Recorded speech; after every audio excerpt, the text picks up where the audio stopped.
Joseph here with another video, and today I'm going to continue with my videos about artists who are somewhat under the radar. And this is an artist I've been wanting to share with you for some time because he's one of my favorites. And I'm talking about keyboard player Brian Auger. Brian Auger comes from the United Kingdom, and he was in the 60s, he was a session man. He even played on the Yardbirds single For Your Love. But how I remember Brian Auger is through his series of albums known as Brian Auger's Oblivion Express. And this to me is the highlight of his series of albums under that name. And this is called Closer to It.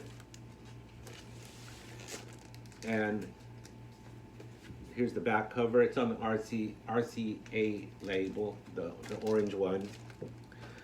But once again, Auger is a keyboard player. Primarily he plays Hammond organ, but he does play Fender Rhodes, and he plays them both excellent.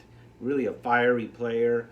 And on this particular album, he's backed up by Barry Dean on bass guitar, a really excellent guitar player named Jack Mills. He plays in a very it's kind of a sparse style, but he really squeezes out the soul out of the notes, somewhat like Carlos Santana, but completely different. And also another highlight of this album is the conga player. His name is Lennox Langton, which is unusual in rock albums because most of the time conga players, they add to the rhythm section, but they really don't stand out. But this guy really does stand out. Never heard of him other than with Brian Auger, but what's one of the highlights around here is the Fender Rhodes on Happiness Is Just Around the Bend. Really funky Fender Rhodes. Maybe not quite up there with Herbie Hancock, but it's some of the best funk Fender Rhodes that I've ever heard. And also they do a version of the Les McCann, Eddie Harris song, Compared to What? And maybe it doesn't quite compare to that one, but that one just builds and builds also. Really outstanding version. He also does a cover of Inner City Blues. And what's really nice too about this album is Auger is the vocalist, and he's not a great vocalist by any stretch of the imagination, but he overdubs the vocals, he layers the vocals, and he makes for a very pleasant sound. And that's really also a highlight of this album is Brian's excellent vocals. I really like it, and Voices of Other Times, another standout. So if you ever see this, it's definitely cheap heat. Check it out. And also the follow-up album is called Straight Ahead. That's Straight Ahead. It's called, and it's also on the orange RCA label. And this is basically the same band as on the other album, except the only difference is Steve Ferrone is on drums. And Steve Ferrone is perhaps a little bit improvement over the previous drummer. Well, actually, I would say quite a bit. He's really an excellent drummer, really fiery. And one of the highlights here is Beginning Again. Really a wonderful song. It has a wonderful message about starting over and a really positive vibe.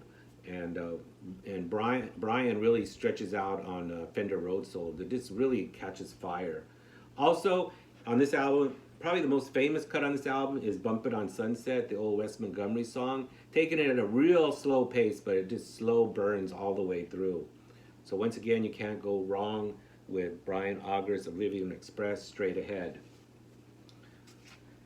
And once again, they did a couple of live albums. I believe they were all cut at the same place. I think they were cut at the Whiskey in, I'm not sure which year, but it was right about the same time as the other releases. My album is quite beat up, but as far as the cover, but it's a double album. It's also on the RCA label, and this one is a little more rough around the edges. It's a live recording, as I said, but it's got an outstanding version of the Eddie Harris song, Freedom Jazz Dance.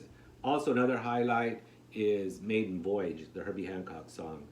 So another great album, live, and this is actually volume 2, and there also is a volume 1. Volume 1 here. And yeah, this is recorded at the Whiskey. Once again, I can't see the year, but also an excellent album. This one has a live version of the song I mentioned, Beginning Again, and also a live version of Bumpin' on Sunset. So the only other difference between this group, the live group, is it's got Alex Ligterwood, I believe his name is, on vocals. And he's pretty good vocalist, kind of rough around the edges, but he definitely fits in with the group. So I just wanted to tell you more about Brian Auger. Check him out if you like jazz rock, funky Fender Rhodes, and smoking Hammond organ. You can't go wrong with Brian Auger.